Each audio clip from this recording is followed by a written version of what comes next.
What's up, Rube? It's Little Big Robots back with a video. This is going to be probably a decently long one, so grab you a drink, get ready to comment, I guess. Before we start, if you like stuff like robots, mechs, stuff like that, you know, in this case, movies, subscribe, please, share and all that stuff, like it, whatever. Most of all, put a comment. I like talking to viewers in the comment section.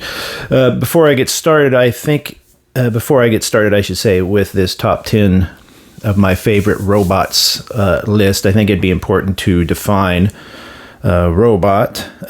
So instead of really defining a robot, because when I say that, I think people picture different things, I think it's easier to define what it isn't. A robot is not what people would refer to as an AI. AI is, and this is not the dictionary definition. This is my own, so let me know if you disagree. AI is the software of the android, of the robot. It is the brain. It is artificial kind of intelligence program. It's not that. That would be kind of like HAL a little bit from 2001, the red eye evil person robot thing in 2001. It's not a robot is not a mech. A mech is kind of like a suit of armor that is mechanized or has robotic parts, but is usually controlled by a human. You sit in it or stand it or whatever. Think a Gundam or Ripley's power suit for kind of. It's a tool, but still Ripley's power suit from Aliens. It's not an android. An android would be something like Data. Data is an artificial brain, like a program, set of software, whatever, placed into a completely cybernetic or like artificial body, not necessarily metal and stuff like that. It could be like a flesh or something kind of material, kind of like Data or the main villain in Blade Runner, who was a fantastic, probably the most famous android you could think of, really, other than Data. So let's just get right to the list again. Let me know what you think. This was a really fun list to make. I've been thinking about it for months, and even as I was making it, I knew I forgot some. So forgive me if I do. I'll have a couple honorable mentions before number one. So if I miss your favorite, just stick around because it'll probably be in there in the end. But let's go with number 10. Number 10 is going to be Ed209, who is the... I got some notes written. Look at this. I did some notes. He was an Ed, ED stands for enforcement droid. Enforcement droid. Enforcement. That's what I looked up and put. But anyway, it was an enforcement bot in one of the most famous sci-fi gore horror movies of all time, RoboCop. Ed209 was also kind of a funny, buffoon of a villain. He wasn't really the main villain, but he was definitely a funny, enemy for RoboCop, whereas RoboCop was state of the art. Ed209 still had some issues and stuff, and couldn't get upstairs and stuff like that. Fantastic, amazing design. I think that this design really, you can see how it had inspired many designs after that, from mech stuff to Warhammer stuff, all sorts of stuff. It's backwards facing legs. It had almost like a cockpit looking head, but it was covered with like a mesh. It almost looked like a microphone for a head or something. I would be surprised if that's how it was created. It was stop motion, meaning that they would they would basically move the little toy miniature, whatever, a little bit at a time. Take a shot, a little bit at a time. Take a shot. Amazing stuff. Really, if you can look up some more on Ed209, just Google or put in there Ed209's creation, design, animation. One of the coolest designs that I didn't think really affected me much until I really started thinking about this, and I saw RoboCop as a kid because it was I can't remember, I was pretty young. It was extremely violent, and Ed209 definitely had an impression on me. The only way he really communicated was a robotic type voice too, so it was very scary. So definitely number 10, Ed209, easy one to put on the list. Number 9, this is going to be a little bit weird, but I thought about it a lot. I had a lot of alternates But the Tin Man from The Wiz, not The Wizard of Oz, but The Wiz. The Wiz is probably one of my top 5 movies, easy. If you've never watched it, watch it and just marvel at the production quality, the amount of time and money they put in there.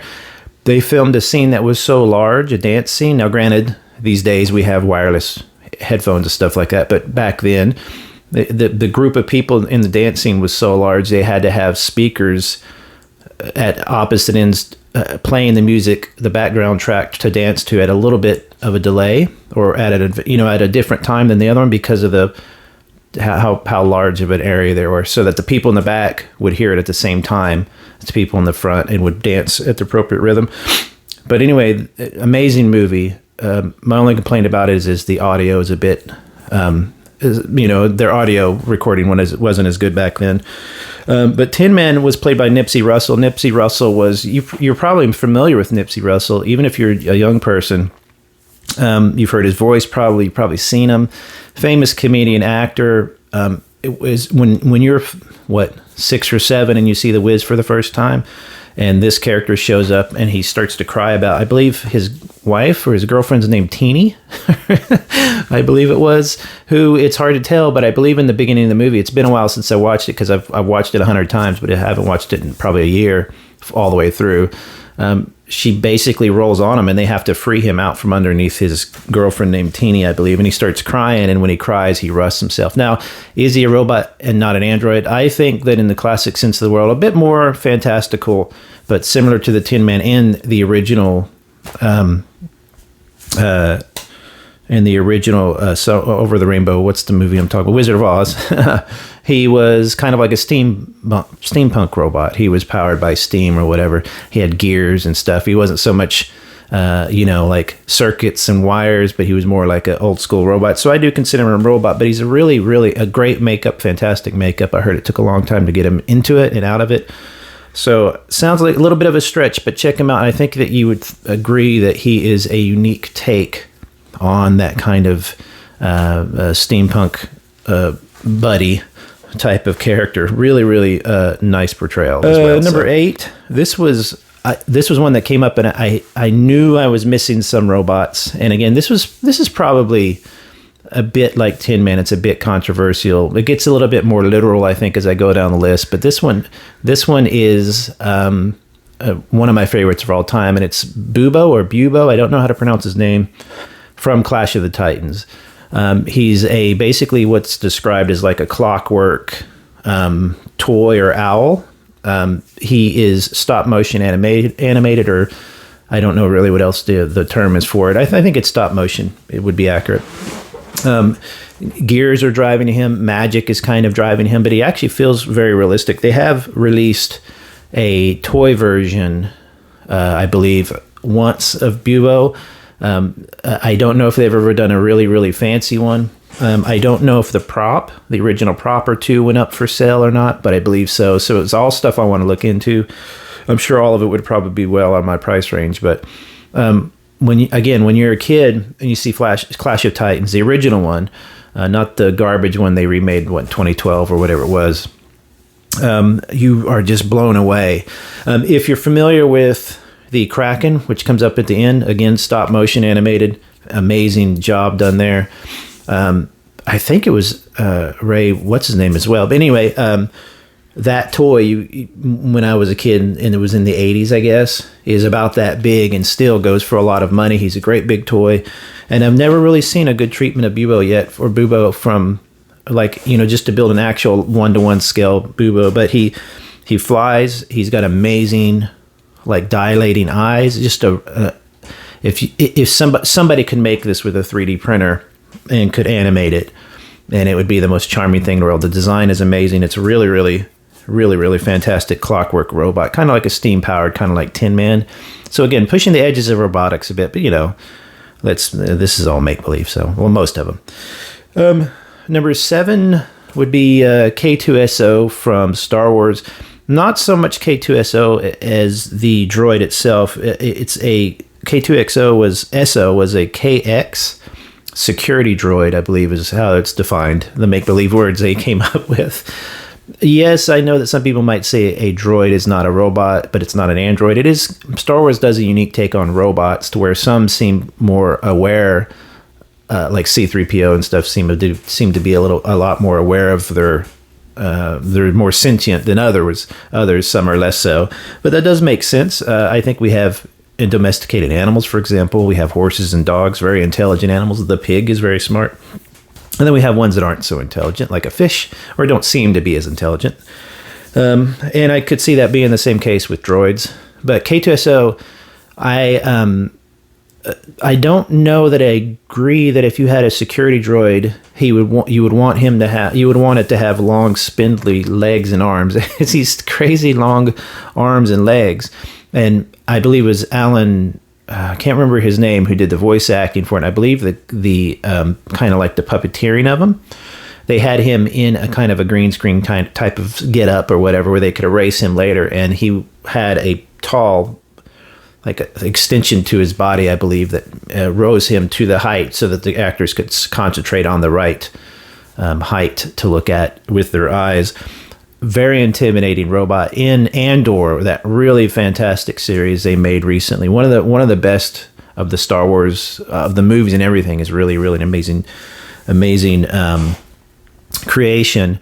In Andor, the security droids are very intimidating. They pick them up with one hand. It's a lot scarier than I think K2SO really was. He seemed capable, but not scary as much. So that KX security droid is fantastic. On GameStop's website 2 years ago, they sold a bunch of the security droids for like $6. The 1/12, I believe, scale. I had to get like 6 or 7. I absolutely love them. I don't know what I'm going to do with them, but they're just such a great design. Intimidating. Maybe the thin legs make them harder to hit in battle. I don't know, but they just seem like a skinny tank, if that makes sense. Really cool design. I love the minimalist head. Really nice. So that would be number 7. Let's move on to number 6. Number 6 would be there was a little indie movie many years ago. I want to say 2012 or 13, called Robot and Frank. I'll need to look up the date on it. Robot and Frank was literally a movie about an older person who is getting a little senile, they think, and they get him a literal robot helper. It's kind of like a near future style movie. If you've never seen this movie, it's definitely worth checking out as a robot fan, because it's fun. It's a fun movie. The lead actor is a character actor. You've seen him in a million things. He's a really good actor. Just really quiet emotion. Very touching movie. And he's feeling that his memory is slipping a little bit. So they get him this little robot buddy who looked a lot like, if you remember the Honda Asimo, if you remember, South Park called him Asimo, and he would dress up as him. That robot was kind of the it robot at the time. It could go upstairs. It was chunky, but it was capable and looked sturdy. It was smaller. And if you compare them to today's robots, especially robots that might be used for assistance or anything like that, they looked, I don't want to say more primitive, but definitely more chunky. To this day, they still look pretty neat. So they wanted to use a robot like that because at the time, that was what felt modern to Americans or to people in the world, was the current techie one. So there's got to be a term for this, but there's a way that you use modern technology. In other words, right now would be 2024 technology, let's say like an iPad or my phone, for example, and you use that in a future movie, and because it currently feels forward thinking and feels very modern, then in your movie it'll give that impression, even though the tech in the future would probably be different. And this robot still, to this day, looks really good in this movie. It looks good and it plays well because it is actually played by a person named Rachel Ma. If I remember correctly, Rachel Ma was she's a very short person and really petite, and like a circus or something. She did like what's that called, where they could bend crazy ways and do some. If you remember the movie Ocean's 11, they had the little guy that they put into the cart to sneak him in, and he could bend in half to do it. He's one of a contortionist type. That's, I believe, what she was, if not a dancer or something. So in the movie, you'll see the robot, as it's supposed to be still, you can kind of see the little human quirks and jerks that humans have from breathing and stuff. So they built her a costume, and the Asimo whatever shape worked well for because it was square and bulky, and it really is a fun, practical robot. Go check that out if you haven't seen it. Give movies like that a chance because they need to be rewarded for trying something different. Really, really cool. I believe the robot's name was just Robot. It's been a while. Next, I have the Unitree G1. Unitree is up there with Tesla's bot. I can't remember who else is making one. Amazon has one. You know, one of the companies working with Amazon is going to use their robots as Amazon's, like their warehouses and stuff.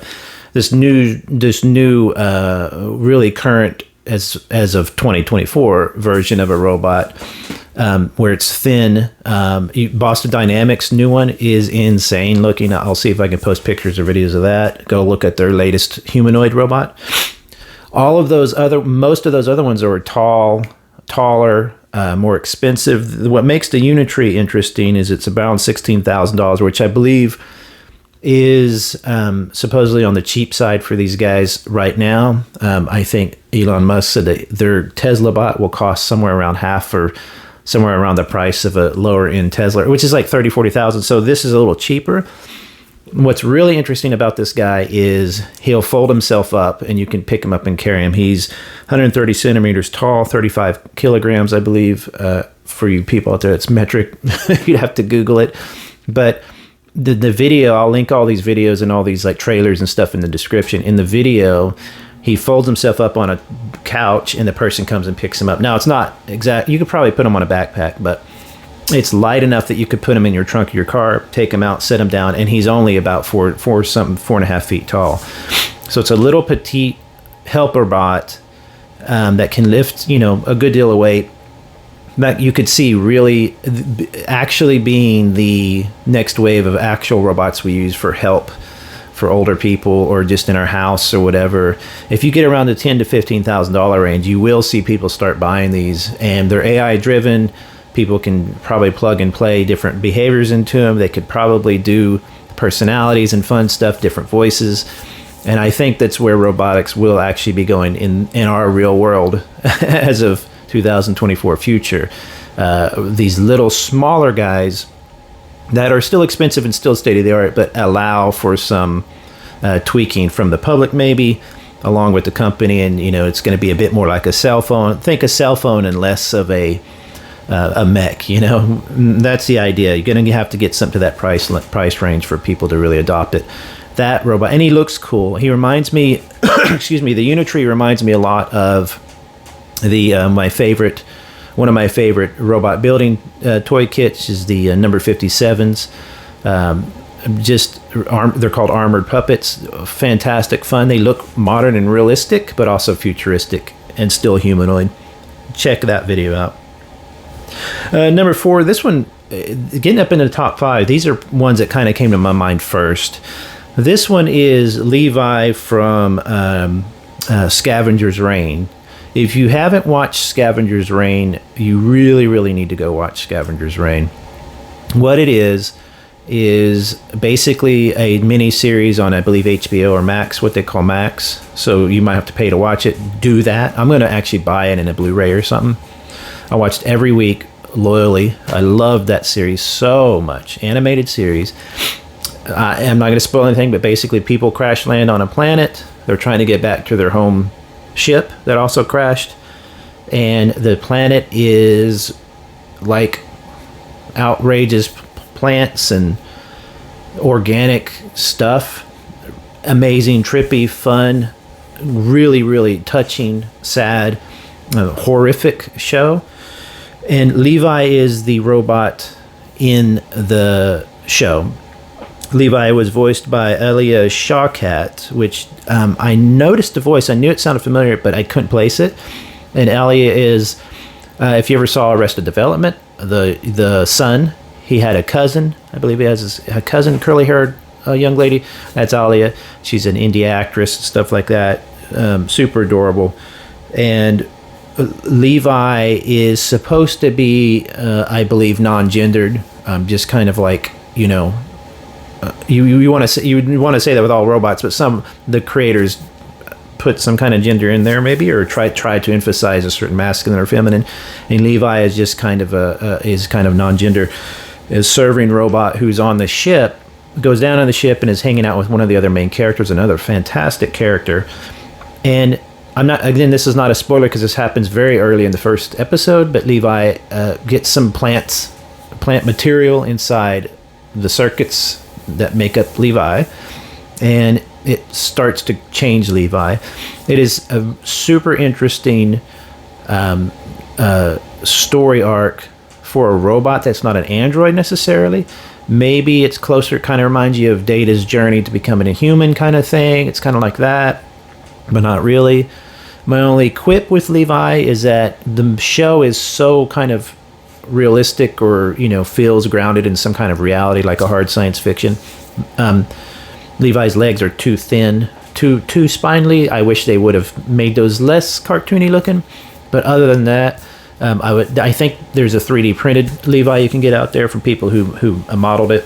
Fantastic bot, amazing realistic design, while also being fun, kind of whimsical sometimes, and interesting, and kind of really makes you think a lot about robotics. So check out Levi. Check out Scavenger's Reign, please. It's such an amazing show, and people, we need to really, as nerdy fans, we don't just need to go and watch the Dunes and the Star Wars and stuff. That's fine, but support this stuff so that places like publishers or whatever do more of it, because it's so good. Let's see, we're gonna do this is a kind of a no, I'm going to go ahead and go with this and just say, yeah, it's a robot. Yeah, of course. Yeah, it's a robot. I think its name is kind of. But number 3 would be the Probot, or the droid from Empire Strikes Back. Again, it's a droid. But I think in a lot of Star Wars, this is an example of a robot that has a different level of development than others, or a lower level of development, or is like more of a tool, less of a humanoid. Like C-3PO is like a buddy who can hang out with you and expresses emotion, whereas the Probot is just a job. You drop it on a planet and it's a probe. I always call it the Probot, Probot. I think it's a probe droid. I don't know if it's got a number. I didn't look it all up because I'm talking about how incredibly well designed it is. When you first see it as a kid, it was one of the early moments of Star Wars where you go, because the first one was interesting for sure, but you go, okay, so Star Wars, this is up there with the Dunes and the realistic, or the more kind of serious sci-fi. It's not as goofy as it really, because it's really, all of Star Wars is really kind of a fairy tale movie and TV series about kind of a fairy tale magical journey and stuff. And then you see these occasional moments where you go, okay, is Star Wars up there with Blade Runner as far as like good sci-fi? And the Probot makes you go, yeah, I think so. The design is so interesting, so familiar for some reason. I don't know how that feels familiar.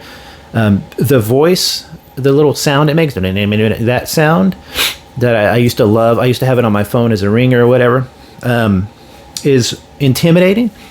You think it's humans maybe talking, using it as communication or something, but then you realize, no, that's just some weird blurt of binary code or whatever they use in Warhammer. It's just a really creepy design.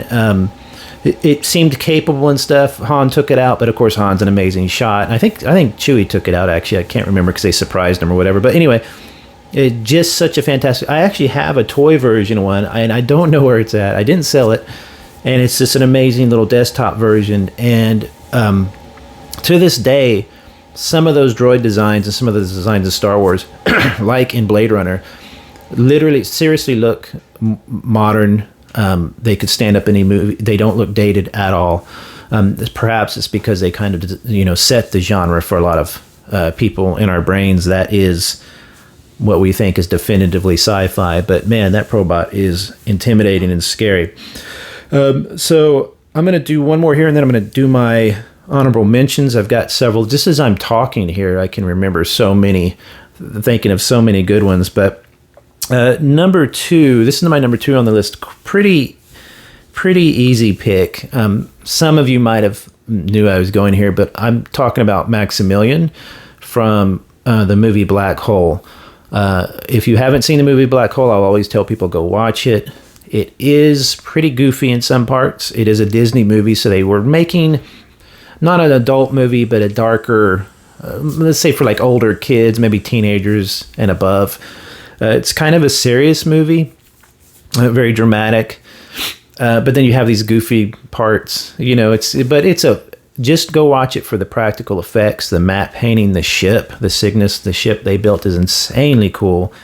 And Maximillian is essentially, if you haven't seen it, and if you're younger and you haven't seen it, stop and seriously just go to YouTube. You can rent it for like $3 or Amazon or whatever. Watch it. You can probably even watch it for free. On Disney Plus you can. And Maximillian is kind of the Boba Fett. You know what Boba Fett is to Darth Vader. This henchman, is there and is intimidating. Maximillian is to what's his name? The Dr. Reinhardt? Yeah, he's Dr. Reinhardt. It's like his henchman. It's funny because Maximillian doesn't seem capable of killing you that quick. Like you could just outrun him. He doesn't fly. He hovers. He doesn't go, because he's a practical 6 foot tall something chunk of metal. It's not that you go, oh my God, I better start running. And no, you could just kind of walk upstairs and he'd have a hard time. He's kind of like those Doctor Who villains, But the design is so intimidating, and the way they burnished the paint on him and everything like that. Even the toy I have of him is burnished like that. Amazing paint job. It feels like a tank. So you might think, oh, I can just outrun a tank, and you probably could, or you just dodge a tank, but it'll eventually get you.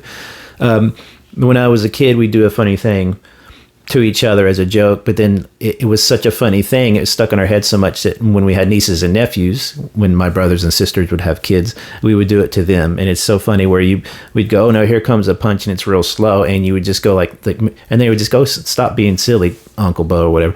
But then 20 minutes later, you chase them with it like that. And you just keep doing it all night until they don't know you're there. And when you hit them and they're like, oh, it's, you don't actually hit them. You go, and we used to do that slow punch. But I remember it specifically as a kid when my older brother would do it to me, it actually kind of freaked me out. I'm like, no, because I knew it was coming. Like I couldn't let my guard down. It was kind of like a scary but funny, And Maximillian is that way. You think, he's just a hovering. He's scary looking, but whatever. I'll just run, go over here. But he's just going to be around the corner. There is some spiritual weirdness there. I'm not going to spoil the end of the movie. Watch the end of the movie. It's so crazy. Like all of a sudden, this kind of almost hard sci-fi Disney movie goes off into this crazy direction for the ending. But it makes it so creepy. Well, I remember that as a kid, just being like, what? And it's shot very, very well. That ending specifically, that ending clip is amazing, is really amazing. But Maximillian is, I'd say if you didn't have Maximillian in the movie, if he just had, let's say, another henchman, one of the other robots or some, excuse me, it would not have influenced a whole generation of people who watched it. He's that classic and scary of a design to this day. Very, very cool. Also, the way he's going to kill you is the scariest thing. If you ever get scared of putting your hand into the garbage disposal on your sink, that's Maximillian for you. So before I do number one, I thought it'd be cool to do a couple honorable mentions, just a few. As I'm doing this, I'm actually thinking of honorable mentions in my head. But so let me see if I don't forget them. But real quick, Carlos from Mars Express. Mars Express is another fantastic animated movie. Go watch it right now. If you're a robot sci-fi fan, you will not have any problem. Just a fun watch. The time will go by and you'll be like, that was really cool. I don't know if it's the same company or people from a Scavenger's Range. I think there's some kind of connection there, but really, really cool movie. I want to get in blue, but Carlos is essentially more of like an android. They kind of scanned his brain after he died. He was a cop, put him into a kind of an android body, and his head is a hologram of his human head. Really, really cool tale of an a cop coming to terms with his past life before he died. He was a violent man. I think he was a drunk, stuff like that. And they have this really clever use of Carlos, being that he's an older model, that his software, because it's out of date, actually helps protect him in some ways. I won't give you any more than that. Go watch it. But there are some scenes later with Carlos, even though he's an older model, how capable his robot body is in causing damage and moving fast. It's really, really a cool robotic thing. Muffit from Battlestar Galactica. Essentially, think of a robot dog, like that looks kind of like a bear, and that's Muffit. If you didn't remember the original Battlestar Galactica, not the new one, I never watched the new one. I don't know if they had a Muffit prototype in there or something, or toy in there or whatever. But Muffit was literally a suit. It was supposed to be a robot dog, kind of like a sheep dog. Looked more like a bear to me as a kid, with moving ears and lights. And inside that costume was a chimpanzee. So they actually literally put a trained chimpanzee in that costume. The costume's made of like plastic and foam and stuff. Really amazing costume. But when you watch the dog, the toy, you can see how it's a chimpanzee. The legs, short legs in the back, are bent like a human's and stuff, kind of. Really, really. This was an easy one for me to pick because I remember it as a kid. The toy, used to get the little action figure toy. I think you could still get them probably cheap on eBay or something like that. I don't know if they ever made another one. This might be the case of something like Bubo where they need to redo this toy. But really, really interesting, fun robot in a show that was, looking back now, was pretty lame, but as a kid was amazing. The Cylons were amazing. Definitely for me better than the Cylons in the new one. Speaking of Blackhole, another little honorable mention would be V.I.N.C.E.N.T and B.O.B, and that's an abbreviation, V-I-N-C. V.I.N.C.E.N.T and B.O.B were the two kind of friendly robots in Blackhole. While I really enjoyed them, I have toys of B.O.B and V.I.N.C.E.N.T as well as Maximillian that go on a display. As cool as they were, they just didn't leave the same impression with me that Maximillian did. They were a bit more intelligent, and seemed like, whereas Maximillian seemed to be just raw, death. V.I.N.C.E.N.T and B.O.B were the kind of the cut up, the jokey parts of the movie, comic relief a little bit. Great voice acting. I'm losing who was the voice actor, famous actors at the time. Again, I'll link all this in the description. But watching, I keep thinking, if they made their eyes less big and silly, would the robots feel a little bit more serious? And I wonder, I'd have to go watch some making of documentary or something for Blackhole to see if they tried that. Because they are, remember, this is a Disney movie, so they probably wanted to have that kind of comic relief for kids who might come across it, or parents who think, oh, it's a Disney movie, put it on. And then Maximillian scares the hell out of them. They needed V.I.N.C.E.N.T and B.O.B there to be lighter tone for them. My last honorable mention, of course, I'm thinking of a million while I'm sitting here, but this was one I wrote down. I couldn't think of the name of it, but the medical droid from Empire Strikes Back. End of Star Wars, the first one, A New Hope. They reoccur a couple of times in the Star Wars universe. They really look like they have a microphone, an old-fashioned bullet mic for a mouth. Maybe that's how they made them. But I remember watching it, working on Luke, or being in the room with Luke when he was in the back to tank, or whatever you call it. I'm sure if you don't know what this is, that's fine. Just look at the cool design. And thinking, imagine waking up and one of these is operating on you. There's something so freaky about that medical droid. Impressive design, again, timeless design, but just really freaky. So that was on my brain to put in there, but didn't quite stick in there. So easy pick for number one. I think a lot of people would agree with me on this. I actually looked up other people's lists, and this robot and movie appeared on all sorts of people's lists. There's a fantastic full kind of almost small documentary channel that did robots, cool robots and stuff, and they stopped making videos, and they did a video on this character that I still go back and watch. I wish they'd go back and do it more. I'll link them in the description. But number one would be from the movie Interstellar, Tars, who is an ex-military. I think he was a Marine robot, Marine Corps tactical robot. So there's TARS, there's Case, Kip, and I think the last one was something, something. Anyway, whatever. TARS, when you watch Interstellar, you go, okay, it's a good movie, but it is too long.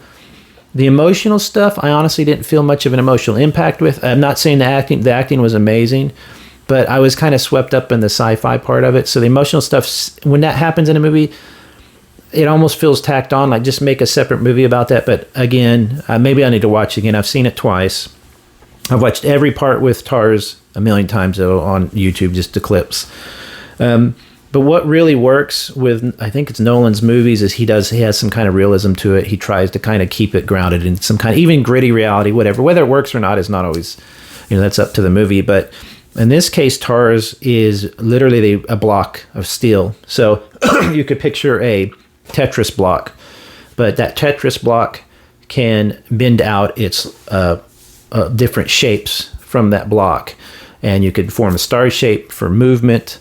Little arms can pop out. And go watch, again, I'll link this in the description, go watch this little making of TARS. And they use an actor who literally is behind him controlling it like a puppet. It's made of steel. It's a big, heavy thing.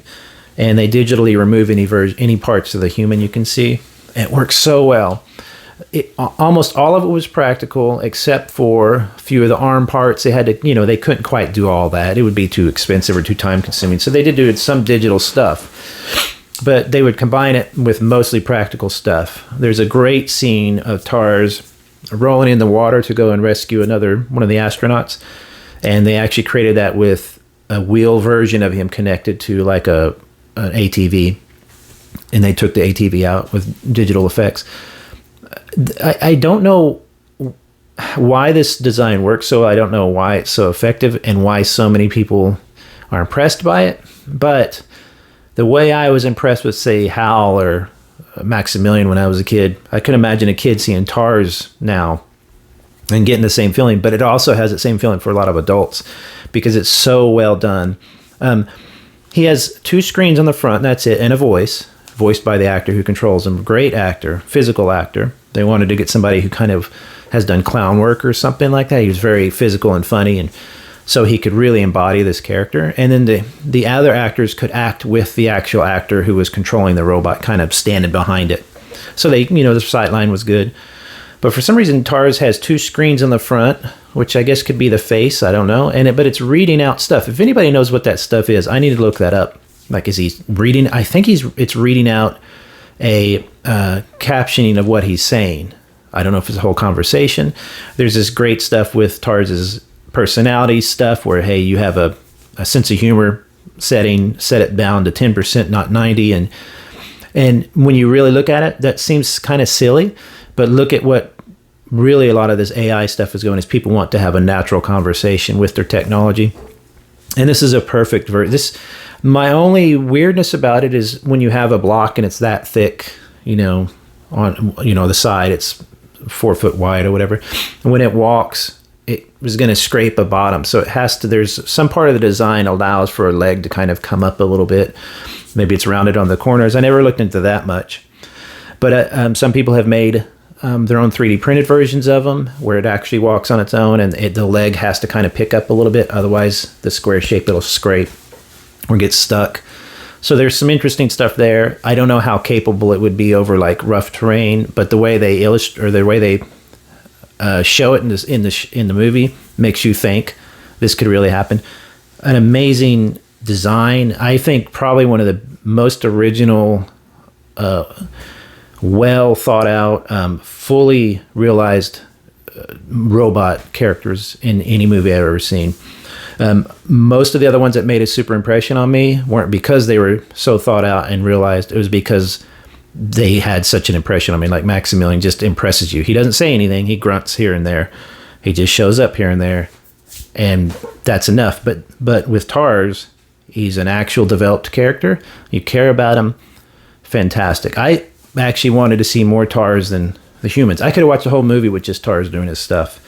I still could. So anyway, that's my top 10, long top 10 robot episode thingy. Let me know what you think, if you agree with any. If I know I'm forgetting like 100 of these, so feel free to put them in the comments. And you know what? I'll talk to you all later. And please subscribe. See you later. Bye-bye. Bye.